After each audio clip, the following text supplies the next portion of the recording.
बहुत बहुत स्वागत है। धन्यवाद प्रतिभा जी। आप सभी को मेरा यथा योग्य अभिवादन। कॉलेज के प्राचार्य महोदय डॉक्टर प्रतिभा सिंह मैडम, मेरी प्रिय मित्र, मेरी गुरु जैसी आदर्श प्रोफेसर ललिता त्रिपाठी मैडम, अन्य सभी प्राध्यापक वर्ग जो कि इसमें जुड़े हुए हैं, और प्यारे बच्चों, आप सबको मैं प्रेमचंद जयंती के इस अवसर पर जो ये सुंदर आयोजन हुआ उसके लिए बधाई देती हूँ। आप सबका अभिनंदन करती हूँ कि हम 141 वर्ष के बावजूद प्रेमचंद जी को यहाँ पर सुन रहे हैं। उनको लेकर के हम कुछ नया कर रहे हैं। हम सीखना चाहते हैं उनके साहित्य से, साहित्य में प्रवेश करना, साहित्य में जाना। मित्रों, ऐसी क्या खास बात है कि 141वीं जयंती पर भी प्रेमचंद जी याद किए जा रहे हैं? उनके साहित्य में क्या है जिसको लेते हुए हम आज भी उन्हें साहित्य में उसी शीर्ष पर देखते हैं और उसी स्थान पर देखते हुए हम उन्हें याद करते हैं, उनके साहित्य को पढ़ते हैं और पढ़ना चाहते हैं। ऐसा कहा जाता है कि जिसने प्रेमचंद को नहीं पढ़ा उसने हिंदुस्तान को नहीं पढ़ा। तो प्रेमचंद इसलिए आज तक कालजयी बने हुए हैं, इसलिए प्रासंगिक बने हुए हैं कि उन्होंने अपनी लेखनी से आम आदमी के अंतर्मन को छूने की कोशिश की। उन्होंने सामाजिक सरोकारों को मार्मिक यथार्थ के साथ चित्रित किया। वो उन सामाजिक सरोकारों को लेकर हमारे सामने आए जो सचमुच जीवन से, जिनके लिए आदमी जूझता है, जो जीवन की लड़ाइयां लड़ता है। ऐसा कोई क्षेत्र नहीं है समाज का जो प्रेमचंद की कलम से अछूता रहा हो। फिर वो गरीब हो, दलित हो, किसान हो, स्त्री हो, मजदूर हो, सबको लेकर के उन्होंने, हर किसी को लेकर के उन्होंने सुंदर कहानियां रची।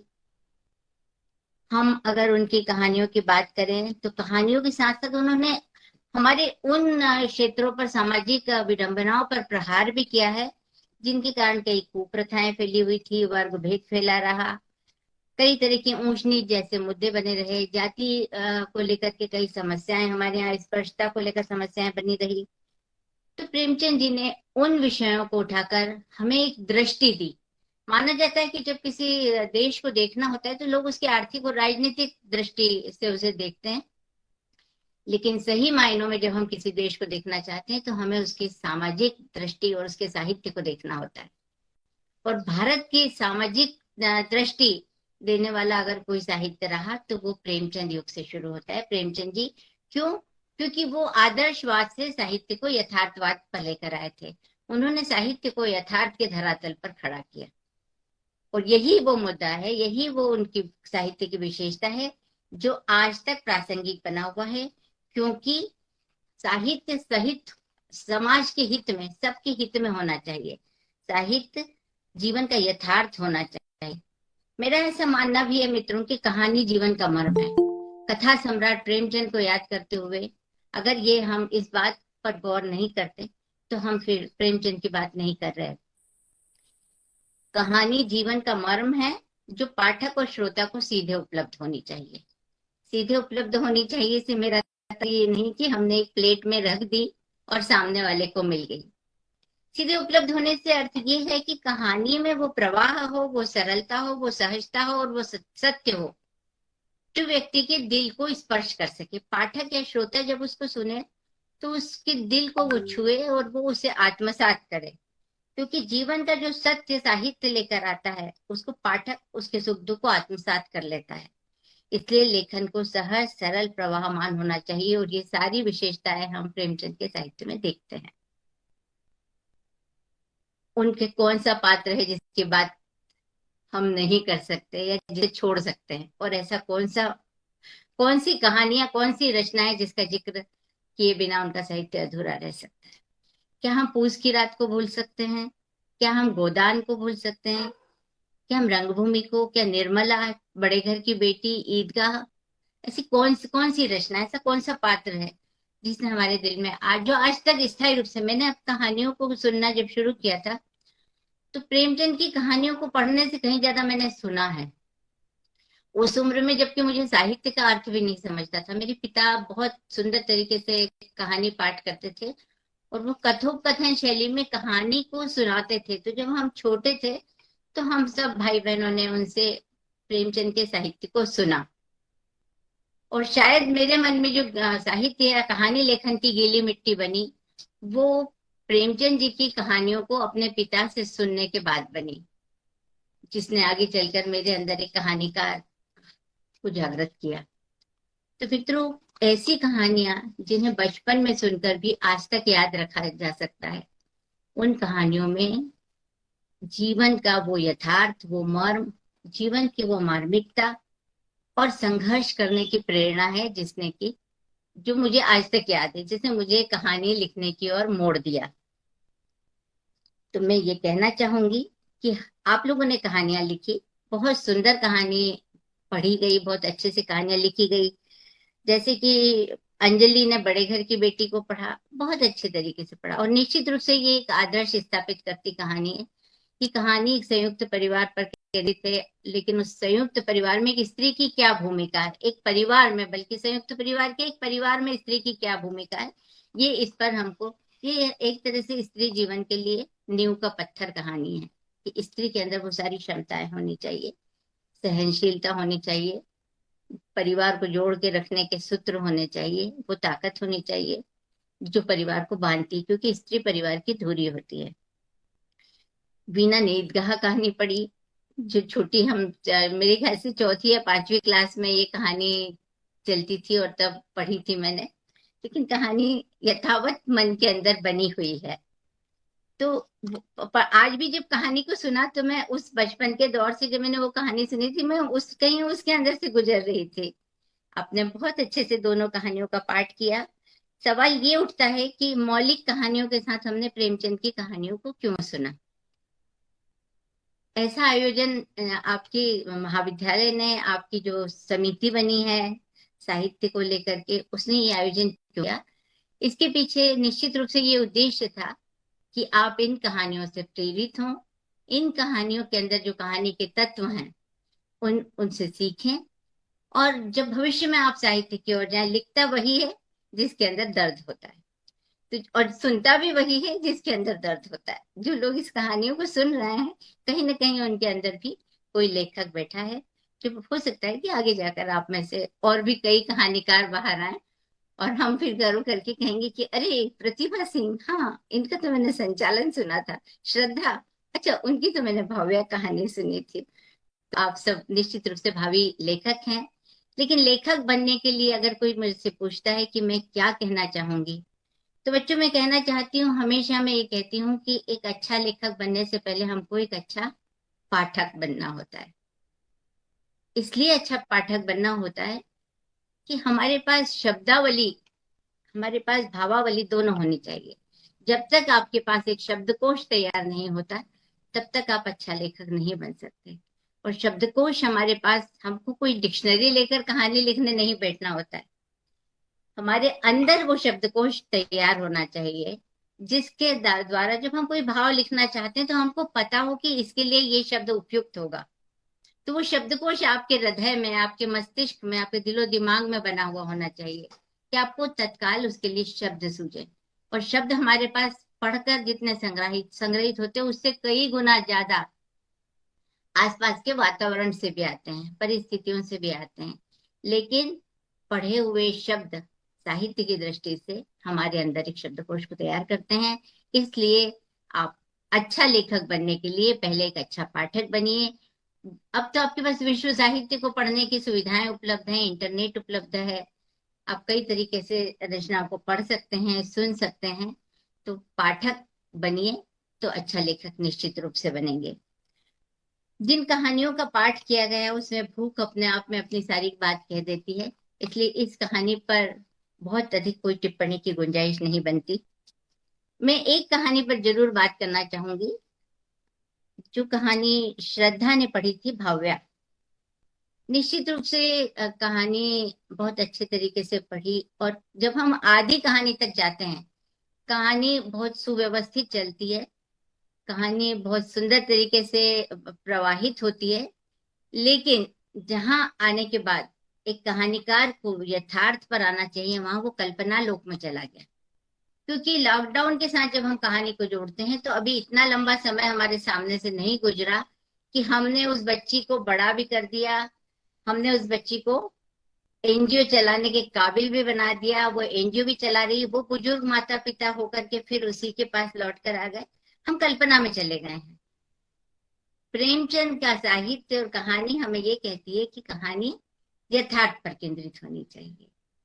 हाँ, ये कहानी लॉकडाउन के साथ नहीं जुड़ती, किसी और घटना के साथ जोड़ते तो हम हमारे सामने कहानी वो दृश्य को उपस्थित करती, अभी दृश्य नहीं कल्पना उपस्थित करती है कि ऐसा होगा, क्योंकि ये एक अंतराल नहीं गुजरा है। लॉकडाउन की अवधि में इतना लंबा अंतराल नहीं गुजरा है कि एक बच्ची इतनी बड़ी हो गई, वो बच्ची को ले भी आए, पाल पोस भी लिया और वो बच्ची एनजीओ भी चलाने लगी। तो कहानी यथार्थ से धरात्मक से कल्पना पर चली गई। कहानी में यथार्थ और कल्पना का संतुलन होना चाहिए। हर हर कहानी पूरा यथार्थ रख देने से कहानी नहीं होती, वो घटना हो जाती है। उसकी रिपोर्टिंग कर देने से वो रिपोर्ट हो जाती है, और उसके अंदर से एक मूल्य निकाल लेने से, न्यूज वैल्यू निकाल देते हैं तो वो समाचार हो जाती है। लेकिन घटना में जब हम कल्पना का समावेश करते हैं और जब उन दोनों को मिलाकर बनाते हैं तो एक कहानी बनती है। लेकिन कहानी के अंदर अपने समय, अपनी समस्या और अपने समय के संकटों को पहचानने की क्षमता होनी चाहिए, और उसमें सकारात्मक और रचनात्मक जो अवधारणाएं आप समाज को देंगे वो समाज को नई दिशा और नए आयाम देता है।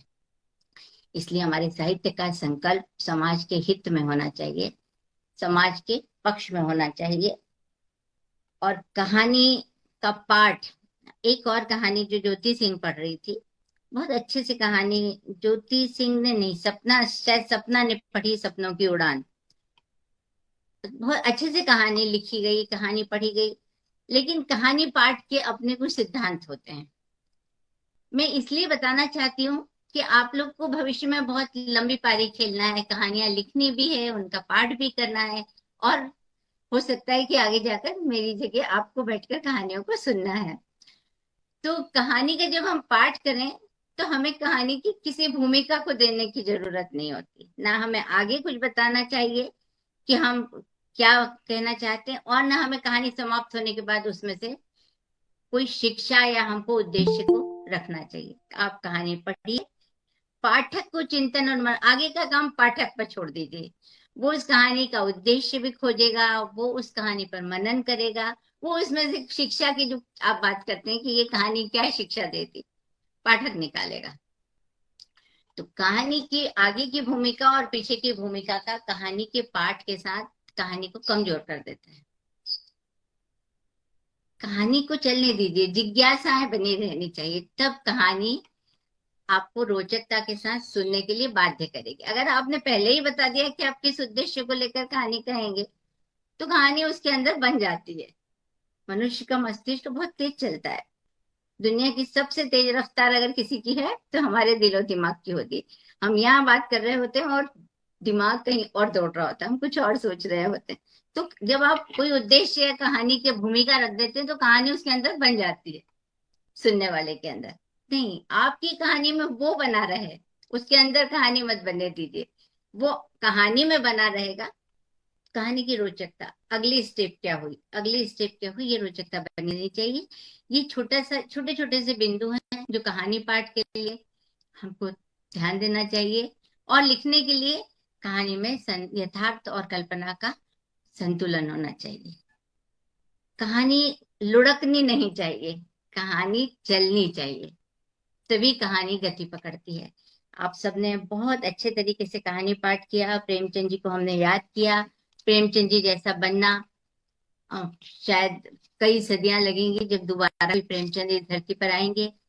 विश्व साहित्य में प्रेमचंद जैसा बन पाना निश्चित रूप से एक सपने जैसा है, लेकिन शायद आप में से कोई इस सपने को पूरा करेगा, ऐसा मेरा विश्वास है, ऐसी मैं उम्मीद करती हूँ। वो कुशल संपादक थे, कुशल लेखक थे, उनके अंदर, और एक बहुत अच्छे सामाजिक कार्यकर्ता थे। उन्होंने अपने साहित्य के माध्यम से हमारे अंदर जागरूकता पैदा की। उन्होंने स्त्री को भी बोलना सिखाया और किसान को भी लड़ना सिखाया। तो साहित्य हमेशा किसी को प्रेरित कर सके, ऐसे साहित्य की रचना करनी चाहिए।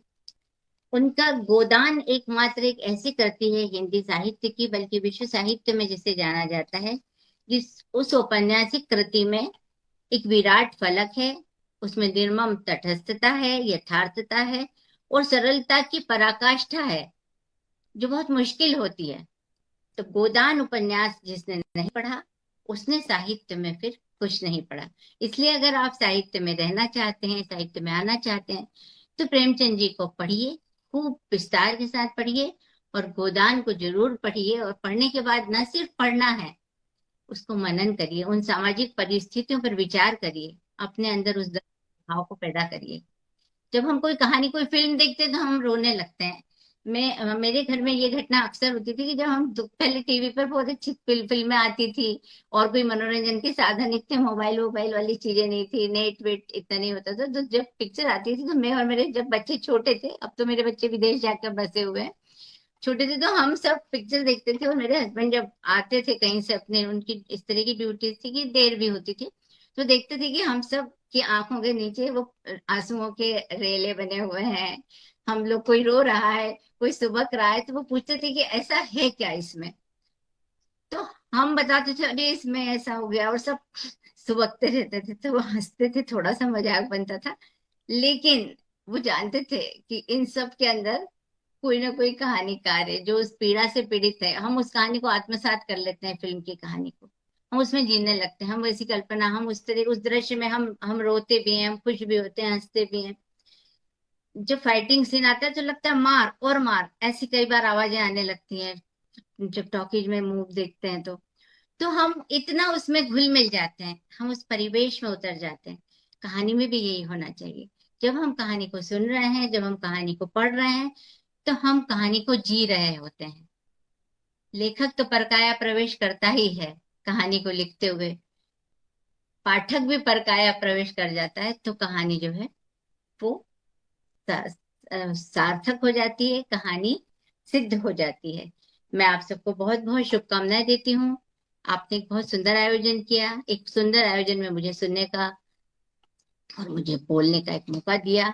मैं डॉक्टर ललिता त्रिपाठी मैडम को बहुत बहुत धन्यवाद देती हूँ।